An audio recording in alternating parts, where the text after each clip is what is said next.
మీరు మాదిగలకే అన్యాయం చేస్తున్నాడు మందాకృష్ణ అనేటువంటి వాడు. ఎందుకంటే మాదిగలకు కూడా నష్టపోతారు వర్గీకరణ వల్ల.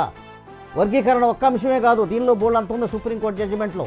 వర్గీకరణ చేసుకోవచ్చు, రాష్ట్రాలు చేసుకోవచ్చు, మళ్ళీ ఇందులో క్రీమీ లేయర్ పెట్టవచ్చు, జిల్లాల వారీగా పెట్టవచ్చు. ఇవన్నీ కూడా రావటం వల్ల ఏమవుతుందంటే కుచించుకుపోతున్నాయి రిజర్వేషన్ పోస్టులు. కాబట్టి వీళ్ళు చాలా నష్టపోతారు మాదిగలు. మీరు గతంలో చేసినటువంటి వర్గీకరణ తప్పుల తడక, దాని నిండా కూడా అన్ని తప్పులే.